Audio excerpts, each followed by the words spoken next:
de legalização, enfim, mais ou menos isso. Não, procede na linha dos direitos humanos, até porque os direitos humanos é uma política internacional e que nós temos, inclusive, recebido aqui delegações de mestres, estudiosos, parlamentares de outros países com a mesma preocupação.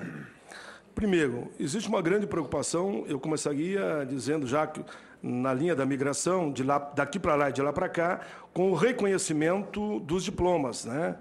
Nós temos um problema enorme de que algumas profissões você não é reconhecido no Brasil ainda o diploma que você tira em outros países.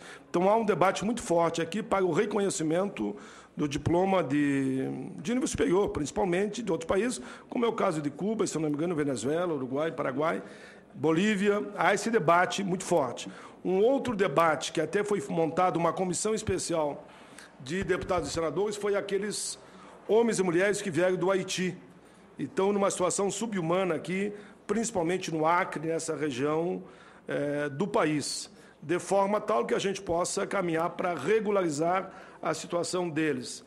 E eu diria ainda um terceiro ponto, eu posso me referir, eu tenho dito que não sou contra, nós no Brasil, graças a essa visão de que tem que investir nas pessoas, e o Brasil é um grande mercado consumidor, por isso que o poder de compra do brasileiro é importante, e nós sempre acreditamos nisso, é quando a vinda de técnicos de outros países para o Brasil.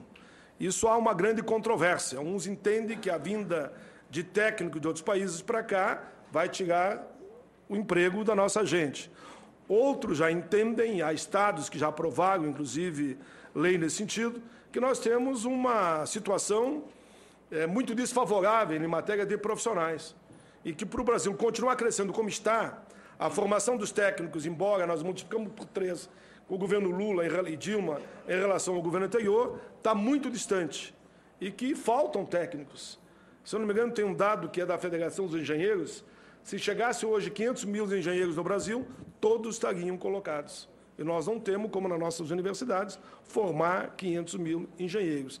Então, eu diria que há aqui, dentro do Congresso, uma linha de pensamento majoritária de regulamentar a situação dos chamados imigrantes e, ao mesmo tempo, daqueles profissionais que venham de forma legal, mas que possam atuar aqui dentro.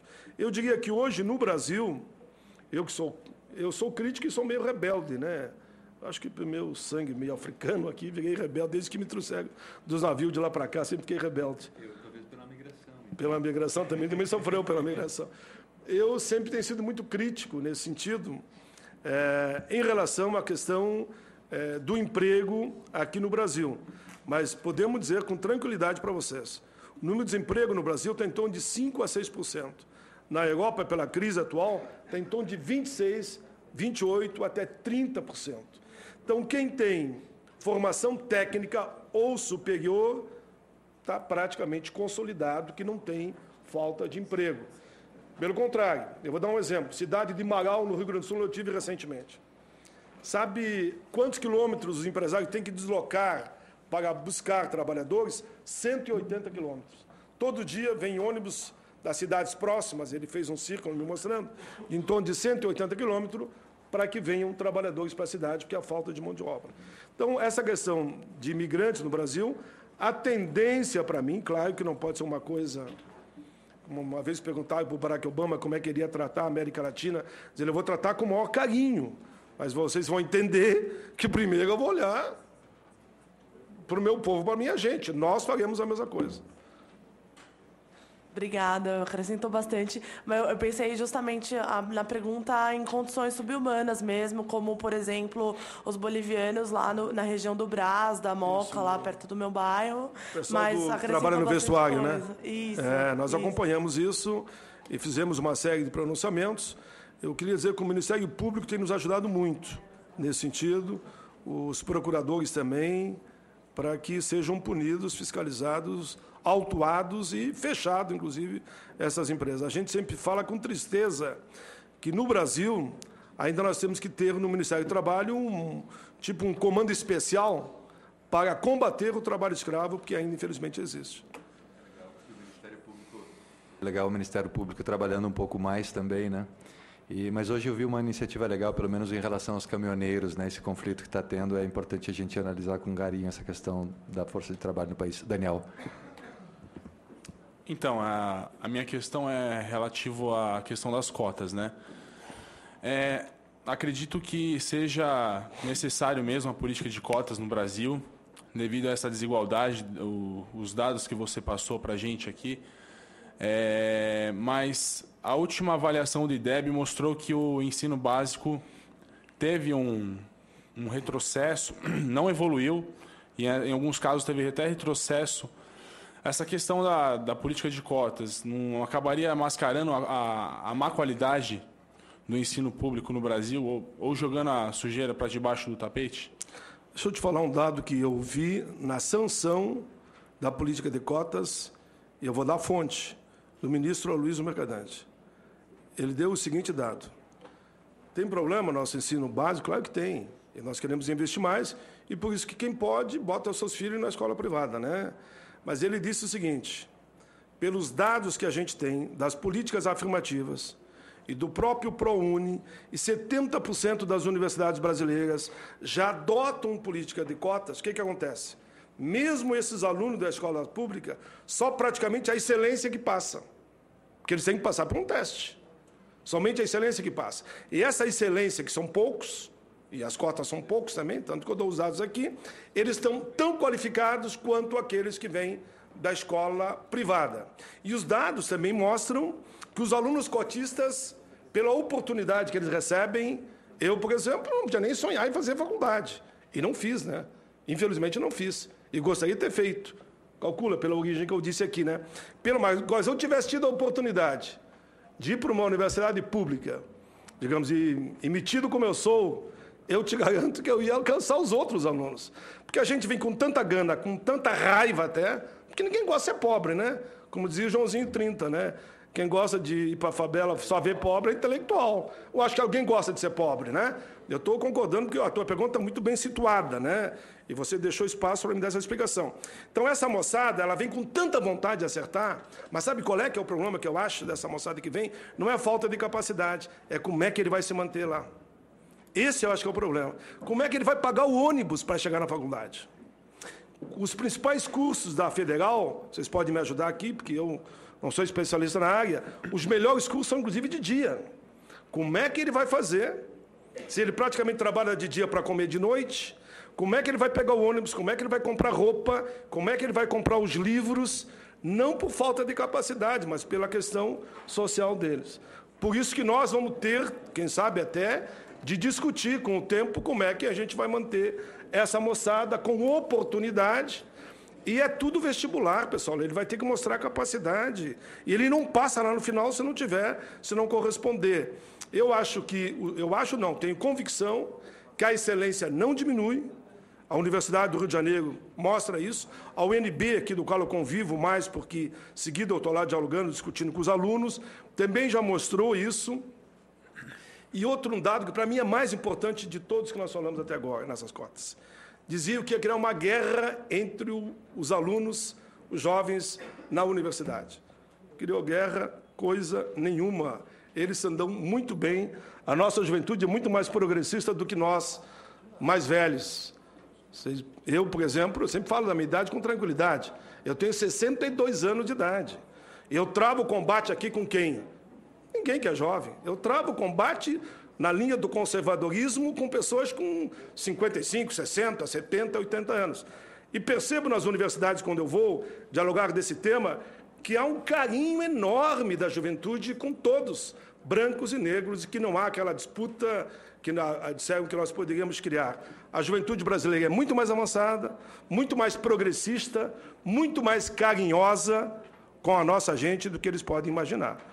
Por isso que a tua pergunta procede, e eu dei a explicação que pode ver, que dei com coração e com alma, porque acredito que nós estamos vivendo um grande momento no país. Mas obrigado pela pergunta. Valéria. Boa tarde a todos. Paulo Paim.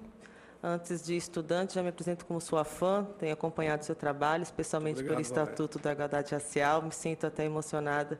Desculpa usar o tempo para para dizer isso, mas é inevitável. Obrigada por nos receber este ano. A minha pergunta é, como continuidade do Estatuto da Igualdade Racial, a comissão tem legislado de forma a afetar o costume do racismo numa construção de uma sociedade civilizatória um pouco mais justa? Porque nós temos uma sociedade que ainda enxerga uma política pública como essa de cotas como uma política de discriminação positiva. Como que a comissão pode auxiliar para começar a desfazer essa má impressão de uma política pública tão importante? Essa é a minha pergunta. Pessoal, deixa eu falar para vocês. E aí eu tenho que falar como aquilo que eu sou, né? Eu sou Paulo Renato Paim, negro, nascido no Rio Grande do Sul, e toda a minha vida lá. O racismo, pessoal, ele não está na aparência ou no fato. Ele está, digamos, dentro das pessoas. E, às vezes, a pessoa nem imagina que ela seja preconceituosa ou racista, e ela usa expressões que são racistas. Mas não tem a maldade, não tem a maldade.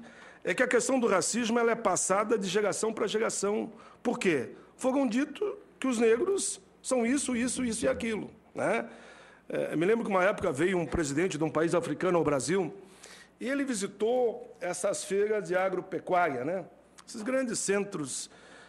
E no fim ele perguntou, mas aqui no Brasil são 51% dos negros, eu não vi um.